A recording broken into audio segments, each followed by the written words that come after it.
بسم الله الرحمن الرحيم الحمد لله رب العالمين بارئ الخلائق أجمعين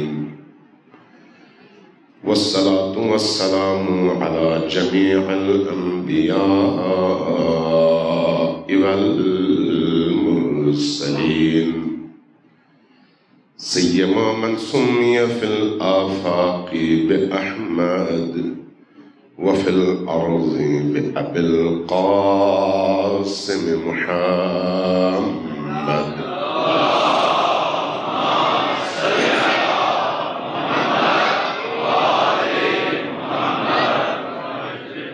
والصلاة والسلام على أولاده الطيبين الطاهرين المعصومين الميامين واللعنة الدائمة على أعدائهم أجمعين من يوم عداوتهم إلى قيام يوم الدين. أما بعد فقد قال الله تبارك وتعالى في كتابه المجيد وهو أصدق القائلين وقوله الحق بسم الله الرحمن الرحيم قل لا أسألكم عليه أجرا إلا المودة في القربى. صلى الله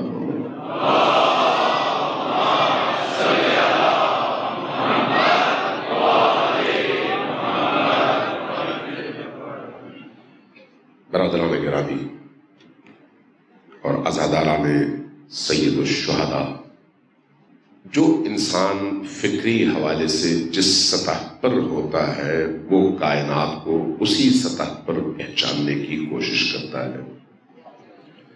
جو جتنا پست ہوگا اس کی معرفت بھی اتنی چھوٹی ہوگی، جو جتنا بلند ہوگا اس کی معرفت بھی اتنی ہی بلند ہوگی.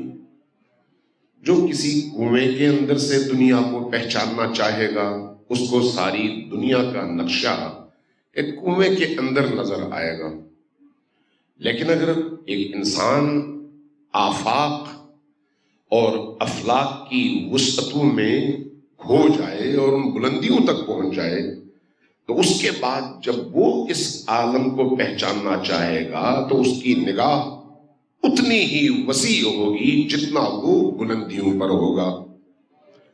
یہی وجہ ہے کہ ادیان میں بھی اللہ کی شناخت کے جو ذرائع ہیں ان ذرائع میں جو لوگ پستیوں کا شکار ہوئے انہوں نے اس طرح سے رب کو پہچانا، اور جو لوگ بلندیوں تک پہنچے انہوں نے اس طرح سے اپنے رب کو پہچانا. اس لیے اب بھی خود دین کے اندر، اسلام کے اندر ایسے بھی لوگ پائے جاتے ہیں جو اللہ کو اپنی طرح سے جسم سمجھتے ہیں، اپنی طرح سے بدن کا مالک سمجھتے ہیں، چونکہ اپنی دنیا میں گم ہیں اس سے باہر نکل نہیں سکے. اسی طرح سے بہت سارے ایسے بھی ہیں جو نبی کریم کو اپنی طرح کا ایک انسان سمجھتے ہیں. چونکہ اپنی طرح کا سمجھتے ہیں اس لیے جیسے وہ خود ہوتے ہیں ویسے ہی سمجھتے ہیں کہ نبی بھی ہوں گے، اور یہی کیفیت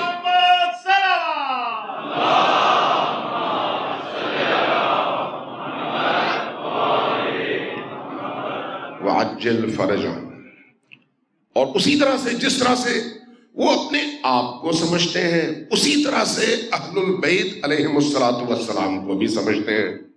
لہذا جب وہ دین کی بات کریں گے تو اپنی اسی سوچ اور محدود فکر اور جس مقام پر وہ ہیں اس مقام سے دیکھ کر پہچاننے کی کوشش کریں گے۔ دین آیا ہے انسان کے دل کی تطہیر کے لیے بھی اور سوچوں اور افکار کی تطہیر کے لیے بھی۔ جب فکر کی تطہیر ہوتی ہے تو انسان اس طرح سے سوچتا ہے جس طرح سے خدا چاہتا ہے، انسان اس طرح سے دیکھتا ہے جس طرح سے اس کا رب چاہتا ہے کہ وہ دیکھے، اور اسی طرح سے جب دل کی تطہیر ہوتی ہے تو پھر کائنات کے اسرار اور رموز اس کے سامنے آشکار ہو جاتے ہیں اور اس کے سامنے سے پردے ہٹنا شروع ہو جاتے ہیں۔ لہذا اس بات کو ہمیشہ پیش نظر رکھیے گا کہ کون دین کو کس طرح سے بیان کر رہا ہے اور اس کی وجہ کیا ہے۔ جیسا وہ ہوگا ویسے دین کو پہچاننے کی اور بیان کرنے کی کوشش کرے گا۔ ہماری چونکہ گزشتہ جو گفتگو کا سلسلہ تھا وہ اہل البیت علیہم السلام کی شناخت کے حوالے سے تھا۔ اس شناخت میں ایک موضوع کربلا کا موضوع ہے، ایک موضوع حسین ابن علی علیہ السلام کے قیام کا موضوع ہے، ایک موضوع حسین ابن علی علیہ السلام کے مدینہ سے مکہ تک کا سفر اور پھر مکہ سے آگے عراق تک کے سفر کا موضوع ہے۔ لہذا آپ دیکھیں گے جو جس طرح کی سوچ کا حامل ہے وہ اس آئینے میں اس پورے واقعے کو دیکھتا ہے۔ اب ذرا غور کیجئے گا، امام حسین علیہ السلام جب مدینہ سے نکلتے ہیں تو کیا ان کے نکلنے کی وجہ ولید کا یا یزید ابن معاویہ کا طلب بیعت کرنا ہے یا پھر اس کے پیچھے کوئی اور اسرار اور رموز ہیں؟ سوچنے کی بات ہے اور سوچنے کا ایک مقام ہے، تحقیق کی بھی ضرورت ہے، سوچنے کی بھی ضرورت ہے، اور پھر حسین ابن علی کو اپنی طرح نہیں بلکہ حسین کے اپنے مقام پر رکھ کر سوچنے کی ضرورت ہے کہ جو ماحول تھا اس ماحول میں حسین ابن علی کا کردار کیا ہونا چاہیے تھا۔ صرف اپنی سطح پر بیٹھ کر جب ہم سوچیں گے تو پھر شاید ہم اس مقام تک، اس فکر تک، اس سوچ تک نہ پہنچ سکیں جو حقیقت کے مطابق ہے۔ لہذا یہ ایک سوچنے کا مقام ہے کہ کیا امام حسین علیہ السلام نے جب مدینہ سے سفر کا آغاز کیا تو کیا اس وقت اس طلب بیعت کی وجہ سے کیا یا کوفہ والوں کے خطوط کی وجہ سے کیا یا حکومت کے حصول کی جنگ کی وجہ سے کیا یا کوئی اور اس کے پیچھے اسرار اور رموز کار فرما ہے؟ کون بتائے گا؟ کون بتائے گا کہ اصل بات کیا ہے؟ آیا قرآن، حدیث یا پھر مورخ؟ اور مورخ بھی وہ مورخ جو امویوں کے دیے ہوئے لقمے کھا کر تاریخ لکھے۔ سوال ہے نا، کیا ہم قرآن سے پوچھیں، رسول اللہ سے پوچھیں، خود امام حسین علیہ السلام سے پوچھیں یا پھر ان مورخین سے پوچھیں جنہوں نے لقمے کھا کر قلم اٹھایا ہے؟ تو خود بخود بہت سارے اسرار ہمارے سامنے آہستہ آہستہ کھلنے شروع ہو جائیں گے۔ صلوات بھیجیے بر محمد و آل محمد۔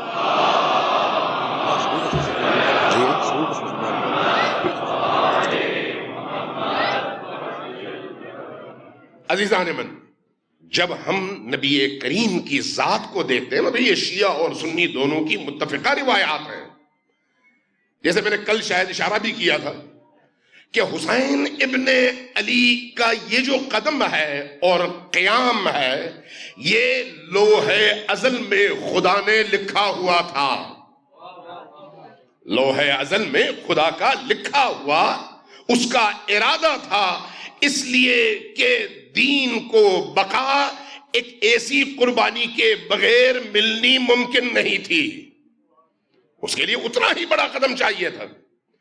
حسین ابن علی اور ان کے جد نبی کریم صلی اللہ علیہ وآلہ وسلم اور امیر المؤمنین علی ابن ابی طالب اور حضرت زہرا سلام اللہ علیہا پنجتن آل ابا اصحاب کسا، جن کی عظمت، جن کی بلندی، جن کا تقدس، جن کا احترام تمام عالم انسانیت کا بالعموم اور مسلمانوں کا بالخصوص مشترکہ سرمایہ ہے، اگر ہم ان کو قرآن اور حدیث کی روشنی میں پہچاننا نہ چاہیں تو پھر ہم گمراہی کا شکار ہو سکتے ہیں۔ لہذا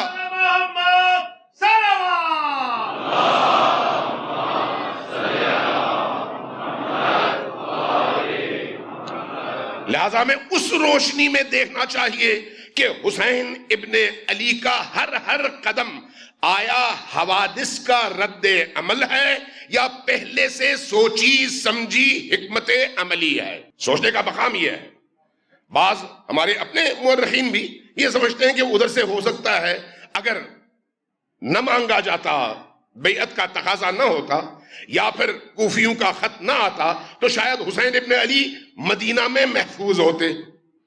اور بہت سارے لوگ ہمارے اپنے اہل علم بھی اسی طرح کی سطحی فکر کی وجہ سے اس درست نتیجے تک پہنچنے سے قاصر ہو جاتے ہیں۔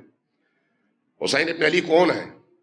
زمین پر اللہ کی حجت، زمین پر اللہ کے ولی، نبی کریم کے بعد، امیر المؤمنین کے بعد، امام حسن کے بعد، پنجتن آل ابا میں سے آخری فرد، وہ فرد جس کی نگاہوں کے سامنے یہ پورا عالم اور پوری کائنات اور مستقبل کے واقعات ایسے ہی ہے جیسے انسان کے سامنے اس کی ہتھیلی۔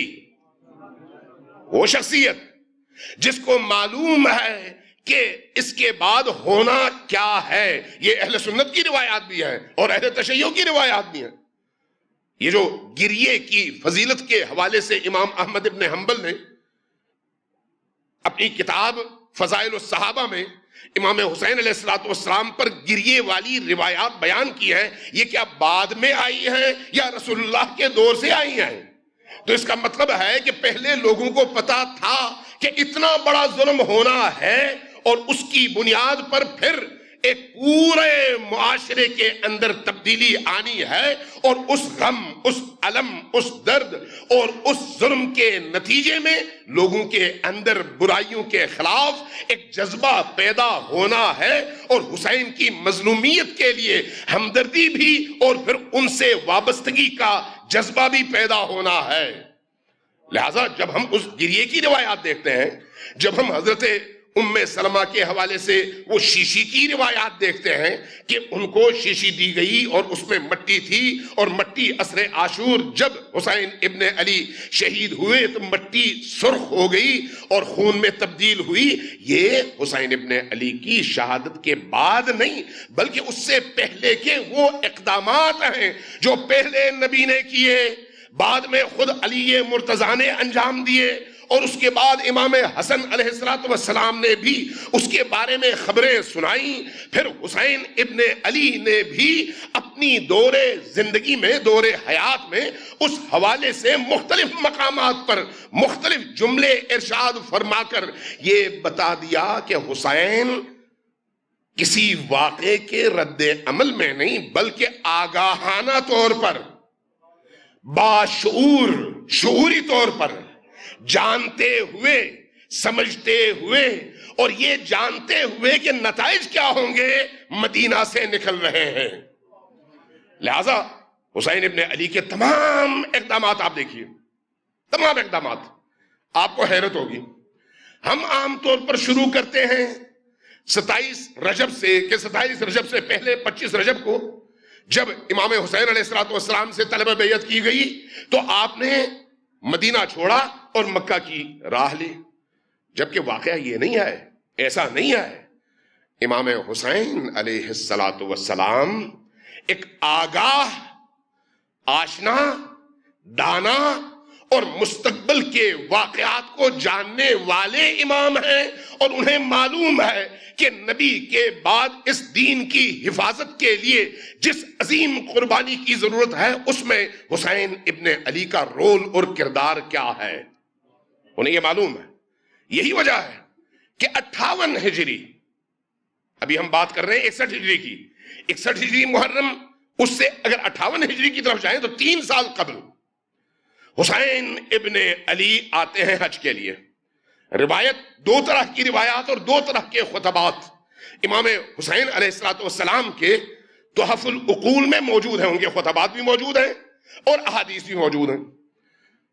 حج پہ جانے سے پہلے عالم اسلام میں یمن کی طرف، عراق کی طرف، دیگر ان بلاد اسلامیہ کی طرف جہاں پر مسلمان بستے ہیں، ان علاقوں کے سرکردہ لیڈرز، سرکردہ جو نمایاں چہرے ہیں، ان کو خط لکھتے ہیں اور اس خط میں لکھتے ہیں کہ میں حسین ابن علی ہوں، رسول اللہ کا آخری فرزند اس زمین کے اوپر، اصحاب کسا کا آخری فرد، اس سال میں حج پر آ رہا ہوں، تم سب کو میری طرف سے دعوت ہے کہ حج پہ آؤ، حج سے فراغت کے بعد منا کی سرزمین میں ہم مل بیٹھیں گے، میں نے ایک پیغام تم لوگوں کو دینا ہے۔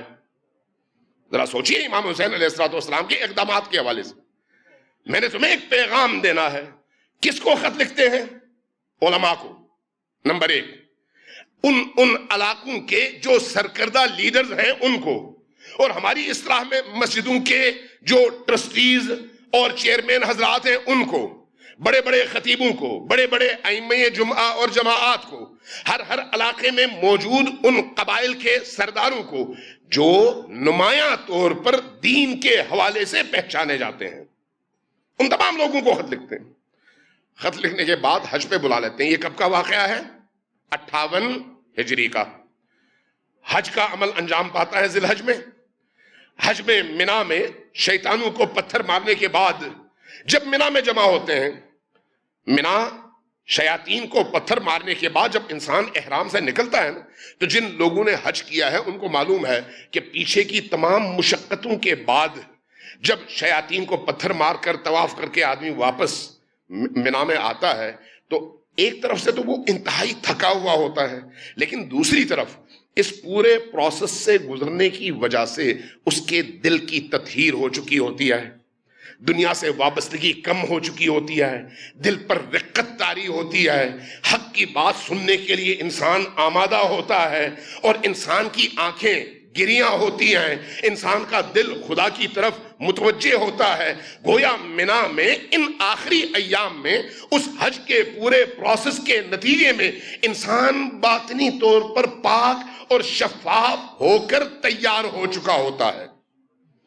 حسین ابن علی نے اس موقع کا انتخاب کیا ہے جب یہ سارے لوگ اس پورے پروسیس سے گزر کر جب آئیں تو اس وقت میں ان سے بات کروں، اور وہیں پر منا میں ایک بڑا خیمہ سجتا ہے، اور تاریخ بھی بتاتی ہے اور احادیث بھی بتاتی ہیں کہ 1000 سے زیادہ سرکردہ لیڈرز تھے۔ 1000 سے زیادہ۔ یہ کون سے لیڈرز تھے؟ جن کی طرف لوگ دیکھتے ہیں، جن سے لوگ لیتے ہیں، جن کی بات کو وہ اسلام کی بات اور دین کی بات سمجھتے ہیں۔ جب وہاں پر اس اجتماع میں، اس بڑے خیمے میں حسین ابن علی کھڑے ہوئے اور باقی لوگ بیٹھے، تو امام حسین علیہ السلام نے ان سے پوچھنا شروع کیا کہ مجھے جانتے ہو میں کون ہوں؟ جانتے ہو میں کون ہوں؟ سب نے کہا ہاں یا ابن رسول اللہ، ہم آپ کو جانتے ہیں۔ میں کون ہوں؟ کہا آپ حسین ابن علی ہیں۔ کہا پھر ٹھہرو، پہلے میں خود اپنا تعارف کروا دوں۔ اپنے تعارف میں تقریباً 28 بڑی ان فضیلتوں کا حسین ابن علی تذکرہ کرتے ہیں جو تمام اہل سنت اور شیعہ کتابوں میں علی اور آل علی کے حوالے سے موجود ہیں۔ 28 فضیلتیں تقریباً۔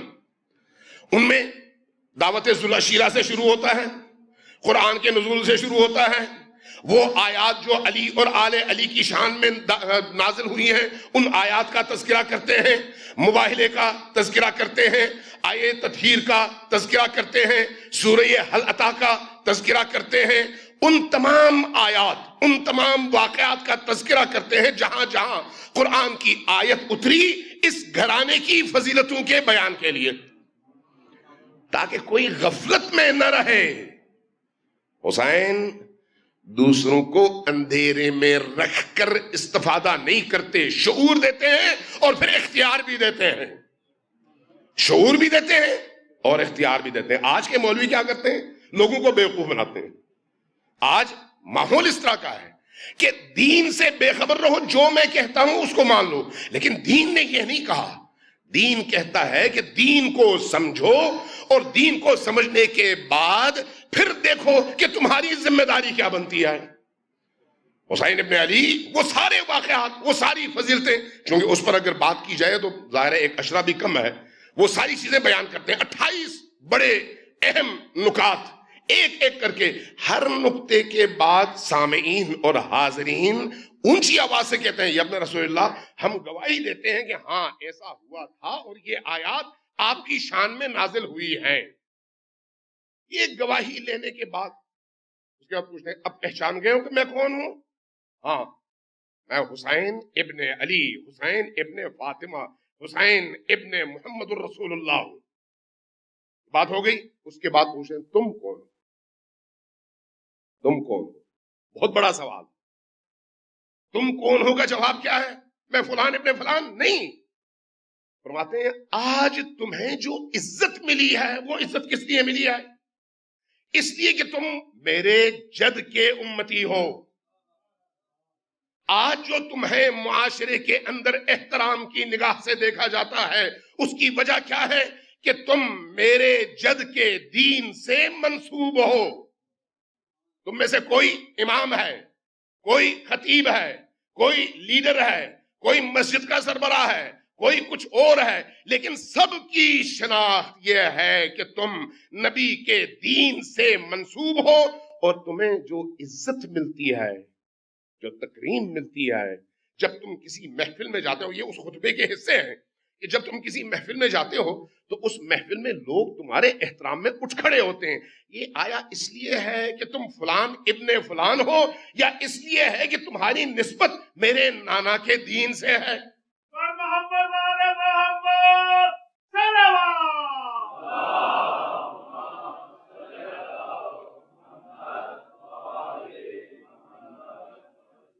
جو 1000 انسان، لیڈر، سرکردہ لوگ موجود ہیں، وہ گواہی دیتے ہیں کہ ابن رسول اللہ اس میں کوئی شک نہیں، ہمیں اگر عزت ملی ہے تو آپ کے جد کی وجہ سے ملی ہے، ہمیں احترام ملا ہے تو آپ کے دین کی وجہ سے ملا ہے، ہماری لوگ تکریم کرتے ہیں تو وہ آپ کے جد کے پیغام سے ہمارے جڑنے کی وجہ سے اور نسبت کی وجہ سے ملا ہے۔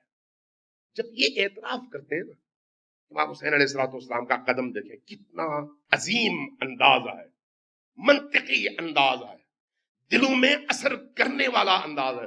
فرماتے ہیں کہ اچھا اگر یہ سب کچھ میرے نانا کے دین کی وجہ سے ہے تو ایسا کیوں ہے کہ جب تمہارے باپ دادا کے حوالے سے کوئی بات ہو اور ان کی کردار کشی ہو تو تم بھڑک اٹھتے ہو اور فوراً معاشرے میں کھڑے ہو جاتے ہو کہ ہماری بے عزتی ہو گئی اور ہم اس کا انتقام لیں گے؟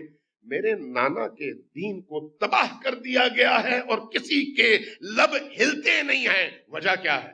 اتنا بڑا سوال ہے کہ میرے نانا کے دین میں لوگ داخل ہوئے، ہدایت کے رستے پر گامزن ہوئے، لیکن معاشرہ اب اتنی ابتری کا شکار ہو گیا ہے کہ مختلف مقامات پر شراب پینے والے نماز پڑھاتے ہیں، مسجدوں میں ایسے لوگوں کا قبضہ ہے، اقتدار میں ایسے ایسے لوگ آ چکے ہیں۔ کیوں خاموش ہو؟ اپنے آبا اور اجداد کی کسی بھی ویلیو پر اگر حملہ ہو تو ایک لمحے کے لیے تم خاموشی برداشت نہیں کرتے، جب تمہیں دین نے یہ عزت اور توقیر دی ہے تو یہاں پر آ کر تم خاموش کیوں ہو؟ اور اس کے بعد پھر قرآن کی ان آیات کی تلاوت شروع کر دیتے ہیں جو بنی اسرائیل کے حوالے سے ہے کہ بنی اسرائیل نے بھی جب اپنی عزتوں کے لیے اٹھنا اور اپنے نبی اور اللہ کی عزت کے مقابلے میں خاموشی برداشت کی اور حملے کے مقابلے میں خاموش رہے تو اللہ نے ان پر جو عذاب نازل کیا وہ کیا ہے، ایک پوری تفصیل ہے، اور پوری تفصیل سے ان تمام آیات کا تذکرہ کیا، اور اس کے بعد فرمایا کہ اب آمادہ ہو میرا پیغام سنو۔ سب نے کہا یا اپنا رسول اللہ آپ حکم فرمائیے۔ فرمایا کہ میں آمادہ ہو رہا ہوں، تم اب حج کے بعد جاؤ گے تو عام طور پر اس زمانے میں ہوتا تھا، اب بھی دیہاتوں میں ایسا ہی ہوتا ہے، چھوٹے چھوٹے علاقوں میں ایسا ہی ہوتا ہے، جب حج سے کوئی بندہ آتا ہے تو پورا علاقہ مبارکباد دینے کے لیے پہنچ جاتا ہے، اس سے حال حوال پوچھتے ہیں، مکہ کے بارے میں، مدینہ کے بارے میں، حج کے سفر کے بارے میں، معنویت کے بارے میں. اس لیے فرمایا کہ جب تم اپنے علاقوں میں جاؤ گے لوگ تمہارے پاس آئیں گے، جب لوگ تمہارے پاس آئیں گے تو ان کو یہ بتانا کہ فرزند رسول حسین ابن علی کا پیغام کیا ہے. اس کا کیا مطلب ہے؟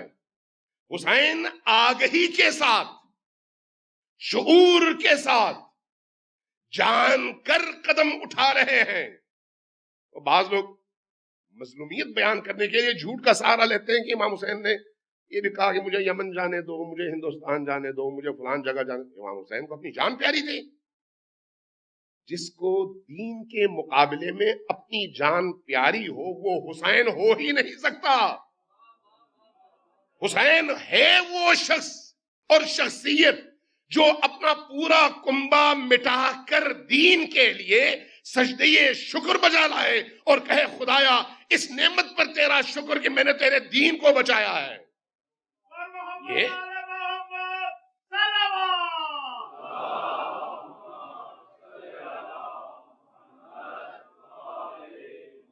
واقعہ گزر گیا، 58 ہجری گزر گئی، تاریخ گزر گئی، حسین ابن علی واپس آئے.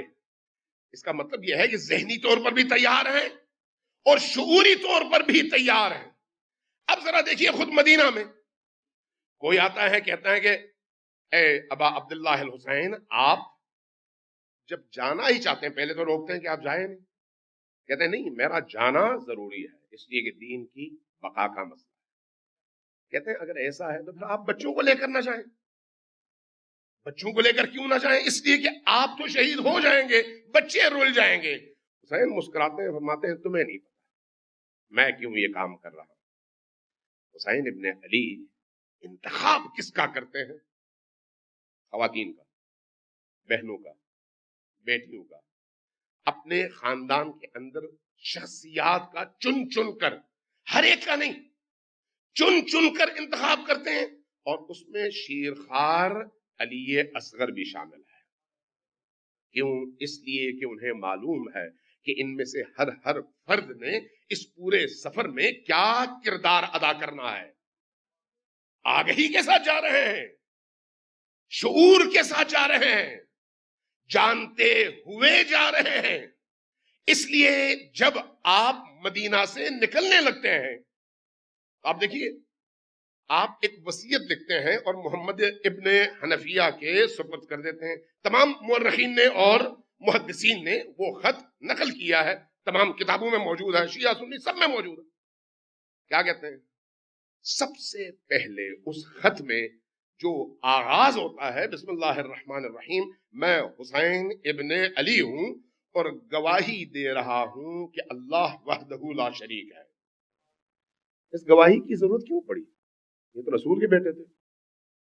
رسول کے بیٹے کو اس گواہی کی ضرورت ہے کہ میں وصیت کرتے ہوئے گواہی دوں کہ لوگوں مجھے پہچانو، میں اللہ کو وحدہ لا شریک سمجھتا ہوں. ہاں ضرورت ہے. کیوں؟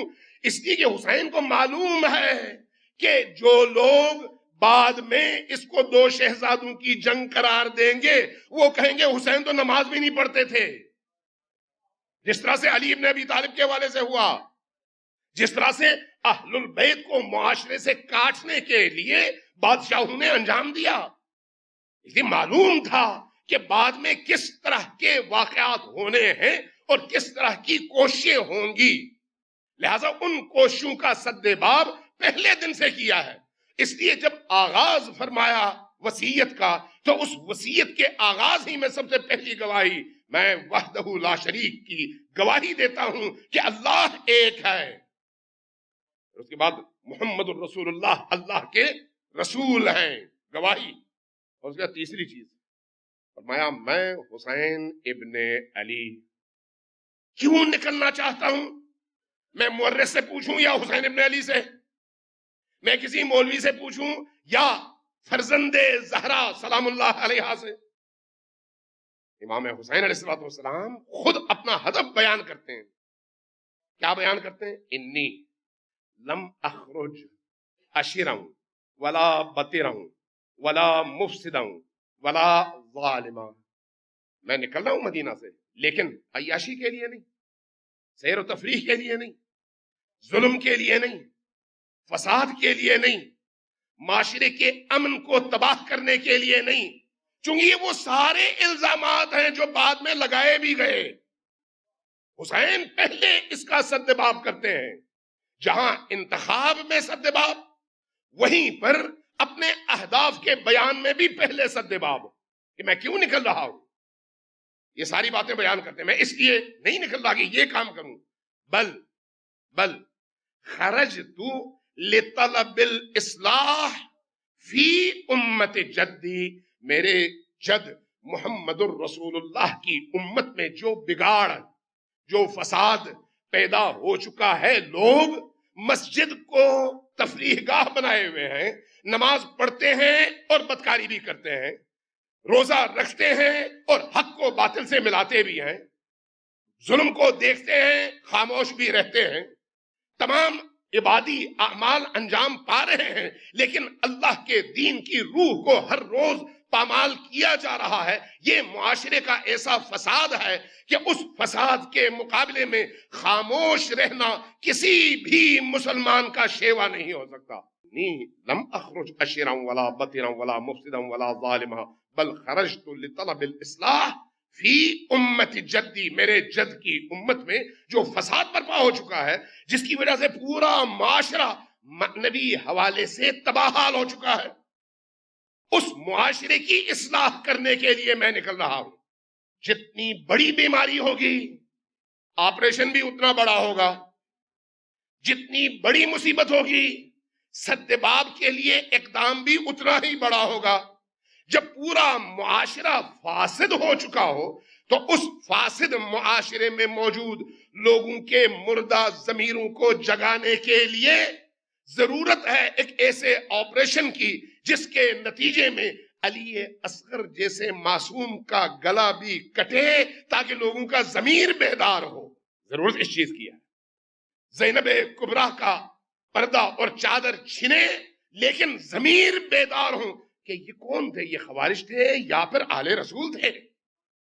چونکہ اگر ایسا نہ ہوتا تو کبھی بھی اصل دین اور نقل دین کے درمیان حد فاصل کھینچنا ممکن نہیں تھا.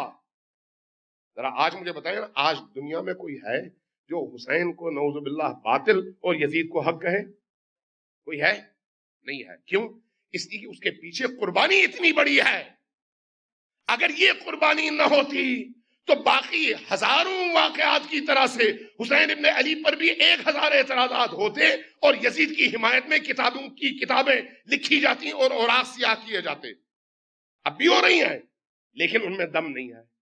اب بھی ہو رہی ہیں لیکن لوگ اس کو قبول نہیں کرتے. کیوں؟ اس لیے کہ سامنے واقعہ اتنا بڑا ہے.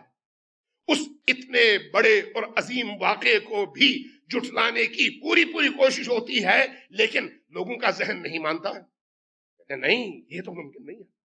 حسین ابن علی اپنے قیام کے اہداف کو بیان کرتے ہیں، بیان کرتے ہوئے پھر لوگوں کے ضمیروں کو جھنجھوڑتے ہیں. الا ترون، کیا تم لوگ نہیں دیکھ رہے ان الحق لا یعمل بہ، حق پر عمل نہیں ہو رہا، والباطل لا یتناہا عنہ، اور باطل سے لوگ اجتناب نہیں کر رہے. جب ایسی صورتحال ہو کہ حق پر عمل نہ ہو اور باطل پورے آب و تاب کے ساتھ چھا رہا ہو تو ایسے موقع پر اگر کوئی مؤمن ہے تو اس کے لیے شائستہ یہ ہے فَلْيَرْغَبِ الْمُؤْمِنُ فی لقاء اللہ محقا، کہ وہ مومن اپنی جان دے لیکن اس طرح کی بے راہ روی کو ایک لمحے کے لیے برداشت نہ کرے. یہ حسین ابن علی کا پیغام. اسی پیغام کے تحت حسین ابن علی نکلتے ہیں، اسی پیغام کے تحت. اور یہی پیغام ساتھ لے کر مکہ جاتے ہیں. مکہ جاتے ہیں منصوبہ بندی کے ساتھ، ناگہانی نہیں، ہدف کے ساتھ. اور جب مکہ پہنچتے ہیں این 8 ذی الحج، جب تمام عالم اسلام سے، آج اگر کئی لاکھ ہیں تو اس زمانے میں بھی اپنی نسبت سے ظاہر ہے بہت بڑی آبادی آتی ہوگی. این اس ٹائم پہ جب سب کو یہ معلوم ہے کہ فرزند رسول حسین ابن علی حج کے موقع پر یہاں پر مکہ میں موجود ہیں، این اس ٹائم پہ 8 ذی الحج جب سب لوگ حج کی تیاریوں میں پورے شوق کے ساتھ مصروف ہیں، حسین ابن علی اعلان کرتے ہیں کہ میں نے حج نہیں کرنا، میں جا رہا ہوں، میں مکہ چھوڑ رہا ہوں۔ اگرچہ فقہی طور پر ظاہر ہے پہلے امام حسین پہلے حج کر چکے ہیں، اس لیے ان پر فرض نہیں آئے، اب یہ حج جو ہے مستحب ہے، اس لیے وہ اس مستحب حج کو عمرے میں تبدیل کرتے ہیں نیت سے، اور اس کے بعد نکل آتے ہیں۔ لیکن دنیا کو ایک میسج دے رہے ہیں، وہ حج جس میں دین کی بقا نہ ہو حسین کو منظور نہیں ہے۔ حسین اس حج کی طرف پشت کرتے ہیں جہاں پر ظلم ہو لیکن حاجی خاموش رہے، کیونکہ حاجی جب آتا ہے مینا کی سرزمین میں جو کچھ وہ اعمال انجام دیتا ہے ان میں آخری عمل کیا ہے؟ شیاطین کو پتھر مارنا۔ شیاطین کو پتھر مارتے ہیں، 3 بڑے پتھر کے بنے ہوئے شیاطین، یہ کیا ہے؟ ان پتھروں کا قصور کیا ہے؟ پہلے گڑا تھا، بعد میں ستون بنا، اب جو ہے بڑی بڑی دیواریں بن گئی، اور پھر ان دیواروں پر بھی منزلیں چڑھ گئی ہیں، اور کئی منزلوں کی دیواریں۔ ان دیواروں کا قصور کیا ہے؟ کیا ایک عاقل آدمی، سمجھدار آدمی اس بات کو نہیں سمجھتا کہ یہ علامت ہے کہ جب تم اسلامی معاشرے میں جیو تو ہر شیطان کے مقابلے میں کھڑے ہو جاؤ اور شیطان کو پتھر مارو اور رحمان کے سائے میں آ جاؤ؟ کیا اس چیز کی علامت نہیں ہے؟ چونکہ تمام عبادات جہاں اس کی ایک ظاہری حیت اور شکل ہے، وہیں پر اس کی ایک روح ہے، اس کا ایک پیغام ہے، اور وہ پیغام اصلاح نفس بھی ہے اور اصلاح معاشرہ بھی ہے۔ لہذا جب آپ نماز پڑھتے ہیں اس میں بھی یہی ہے، روزہ رکھتے ہیں اس میں بھی یہی ہے، حج کرتے ہیں اس میں بھی یہی ہے، باقی اعمال انجام دیتے ہیں اس میں بھی یہی ہے، حتیٰ حضرت ابراہیم کی قربانی کی سنت ادا کرتے ہیں اس میں بھی یہی ہے۔ جب تک وہ روح نہ ہو اس عمل کی کوئی حیثیت نہیں ہے، وہ عمل صرف بظاہر عمل ہے۔ اس لیے کل میں نے روایت بھی پڑھی تھی آپ کے سامنے، ایک شخص اگر اس روح سے بے بہرہ لا تعلق ہو کر 8 کروڑ سال عبادت کرے، اس کی عبادت کی ایک ذرہ برابر قیمت اللہ کی بارگاہ میں نہیں ہے۔ صلوات بھیجیے بر محمد و آل محمد۔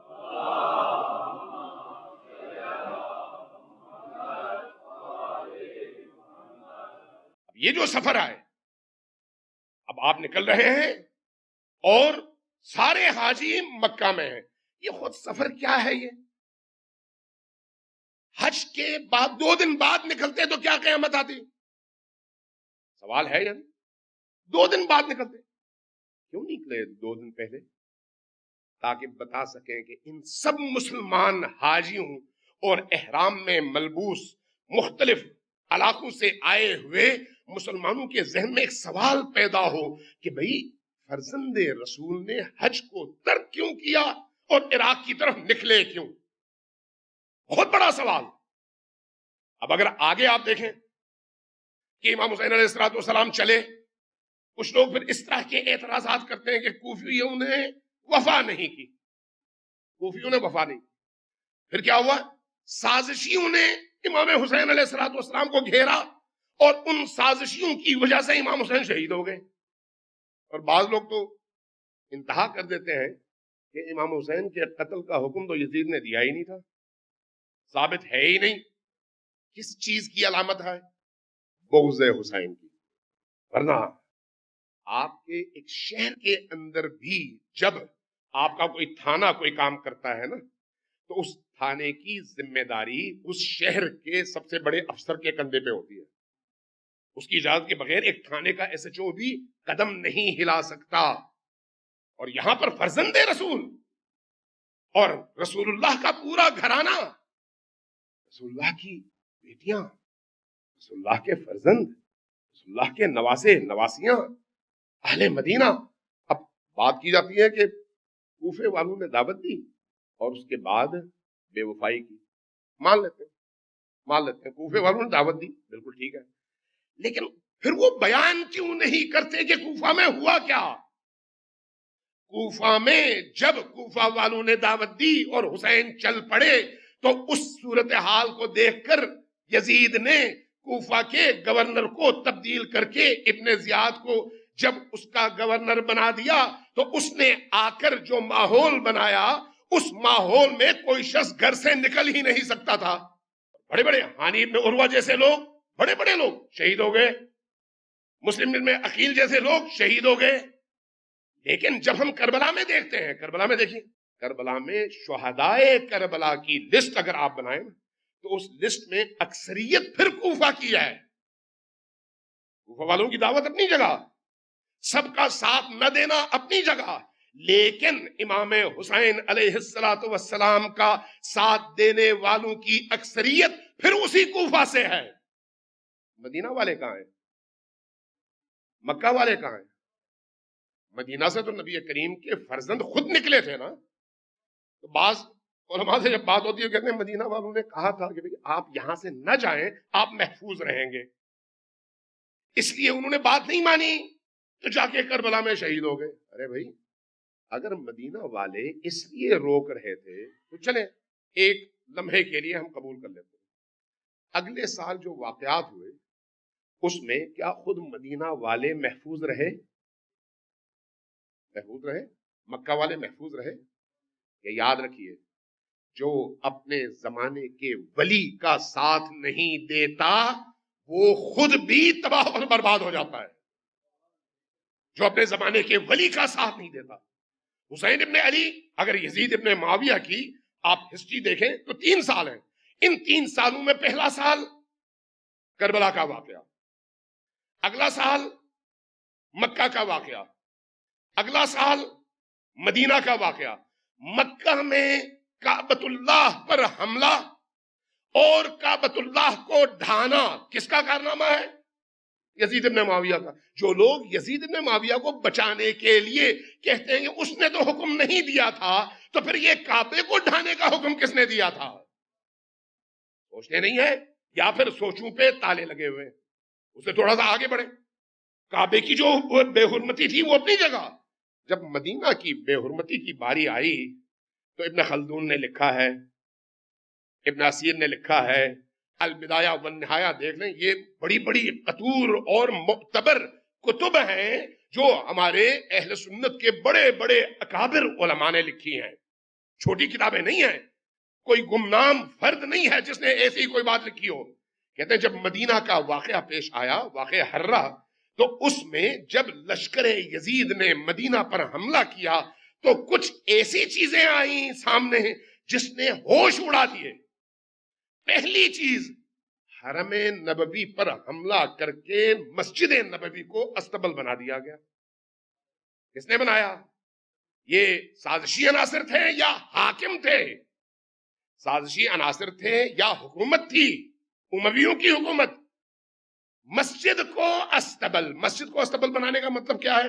یہ کہ میرا کوئی عقیدہ نہیں ہے اس مسجد پر. اس کا مطلب یہ ہے نبی کریم کی حرمت کی پامالی اس مسجد میں. اس کا مطلب کیا ہے؟ میں مانتا ہی نہیں ہوں. اس لیے تمام اکابر علماء نے لکھا کہ مسجد نبوی میں 3 دن تک گھوڑے باندھے گئے اور وہ گھوڑے اپنی غلاظت وہیں پر کرتے اور مسجد میں نہ اذان ہوئی نہ نماز ہوئی. کہاں مسجد نبوی جس کو آج ہم سب ریاض الجنہ کہتے ہیں اور شوق سے جاتے ہیں، 2 رکعت نماز وہاں پر پڑھنے کی ہمیں فرصت ملے، نہیں ملتی. وہ متبرک ترین مقام، لیکن یزیدی لشکر کی نگاہ میں اس کی حیثیت کیا ہے؟ گھوڑوں کا استبل. دوسرا کام، 10,000 اہل مدینہ کا قتل عام. 10,000.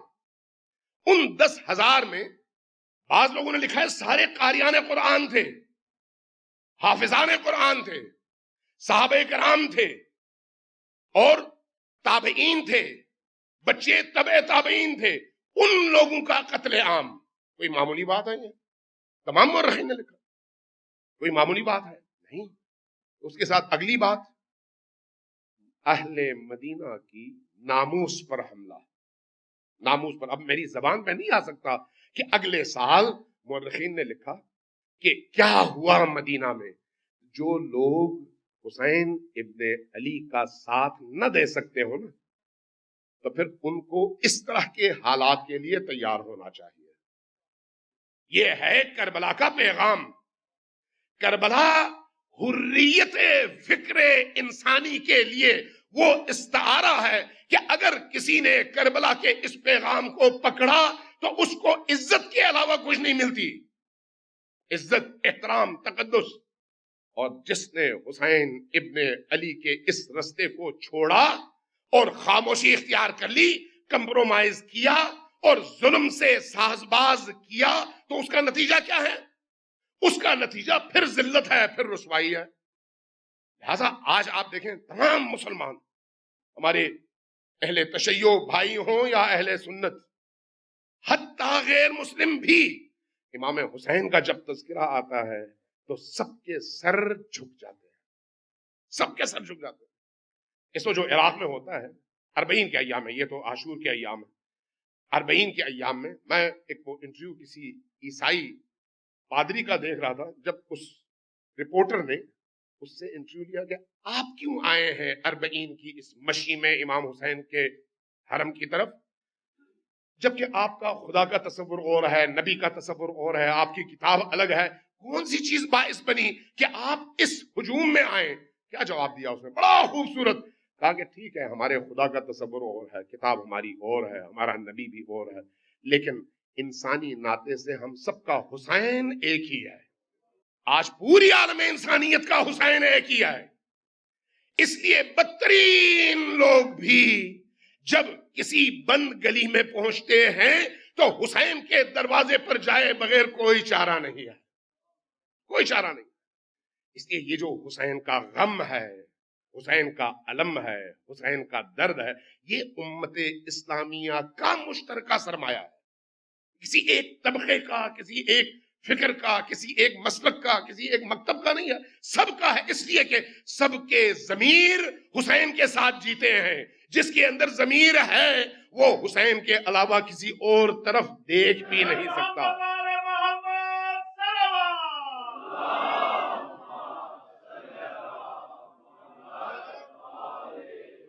حسین ابن علی کا انتخاب دیکھیں، حسین ابن علی کا انتخاب۔ اس لیے مصائب میں بھی ہمیں بہت احتیاط کی ضرورت ہے، سنتے ہوئے بھی اور بولتے ہوئے بھی، کہ کہیں ہمارے جملوں سے اس خاندان کی توقیر، عزت اور ان کے احترام اور ان کے اس مقام پر ضرب نہ پڑے کہ ہم ان کو مظلوم ثابت کرنے کے لیے ایسی باتیں کر جائیں جو ان کے مقام سے میل نہ کھائیں۔ ان کا مقام بہت عظیم ہے۔ آج بھی میں ایسی ماؤں کو جانتا ہوں جو اپنے 4 5 بیٹوں کو قربان کرنے کے بعد آنسو بہائے بغیر کربلا کی طرف رخ کر کے کہتی ہیں کہ اے حسین، کاش میرا کوئی اور بیٹا ہوتا، میں آپ کی قدموں میں اس کو قربان کر دیتی۔ آج بھی ایسی مائیں ہیں۔ تو زینب کیسی ہوں گی؟ ام کلثوم کیسی ہوں گی؟ میں نے ایسی بہنوں کے انٹرویوز پڑھے ہیں، جب ان کا انٹرویو پڑھا نا میں خود تڑپ اٹھا۔ ایک بہن ہے، اس کے 4 بھائی شہید ہو گئے ہیں، لیکن جب وہ بات کرتی ہے انتہائی جرأت کے ساتھ تو کہتی ہے جب میں نے اپنے بھائیوں کی لاشیں دیکھیں تو مجھے زینب سے شرم آئی کہ میں روؤں تو کیسے روؤں، کیسے روؤں؟ جہاں ان زینب اور ام کلثوم کی کنیزوں کی فکری سطح اتنی بلند ہو، وہاں پر خود زینب کی سطح کتنی بلند ہونی چاہیے، ام کلثوم کی سطح کتنی بلند ہونی چاہیے۔ لہذا واقعہ عاشورہ میں اور شام غریبہ میں جو واقعات پیش آئے نا، ان میں جب ہم ان مخدرات کو دیکھتے ہیں تو یہ انسانیت کے بھی اور جرأت و بہادری کے بھی معراج پر نظر آتی ہے۔ معراج جب امام حسین علیہ السلام شہید ہوئے نا، ان کی شہادت کے موقع پر سارے گھرانے کے لوگ خیموں میں تھے اور دعائیں مانگ رہے۔ کون تھیں؟ سارے مرد شہید ہو چکے تھے، جوان شہید ہو چکے تھے، اصحاب شہید ہو چکے تھے، اب حسین تنہا تھے۔ اس حسین کی تنہائی کے ان لمحات میں بعض راویوں نے یہ واقعہ نقل کیا ہے کہ زینب سلام اللہ علیہا خیموں سے نکل کر آتی اس بلند چوٹی پر جس کو تلے زینبیہ کہتے ہیں، اس بلند چوٹی پر، اور قتلگاہ ان کے سامنے، بار بار وہاں پر آتی، دیکھتی حسین سالم ہے یا نہیں ہے، پھر واپس جاتی، بچوں کو تسلی دیتی، پھر آتی دوڑ دوڑ کر. یہ تقریباً کوئی 100 میٹر سے زیادہ کا فاصلہ ہے. اب تو اس تل زینبیہ کو انہوں نے جو ہے بڑا حال بنا دیا ہے، لیکن ایک زمانے میں وہ تل موجود تھا. میں نے وہاں پر نماز پڑھی ہے، آپ میں سے بھی بہت سارے لوگوں نے پڑھی ہوئی. وہاں تک خیمے سے، مخیم سے آنے میں کم از کم 5 سے 7 منٹ لگتے ہیں دوڑ کر آنے میں. زینب سلام اللہ علیہا بار بار آتی، اس بلند چوٹی پر نیچے دیکھتی اور حسین ابن علی کو گھوڑے پر دیکھتی تو تسلی سے واپس جاتی اور بچوں کو حوصلہ دیتی. حوصلہ دیتی. ایک وقت وہ بھی آیا جب خیام کے باہر گھوڑے کے ہنہنانے کی آواز آئی. جیسے ہی ہنہنانے کی آواز آئی تو صرف زینب سلام اللہ علیہا نہیں بلکہ حسین ابن علی کی بیٹیاں بھی پردہ کھول کر باہر آئیں. کیا دیکھا؟ ذوالجناح موجود ہے لیکن حسین نہیں ہے. حسین نہیں. کیا دیکھا؟ ذوالجناح نے اپنے رخسار حسین ابن علی کے خون میں تر کیے ہوئے ہیں اور آ کر یہ اطلاع دے رہا ہے کہ بچوں دیکھ لو حسین شہید ہو گئے.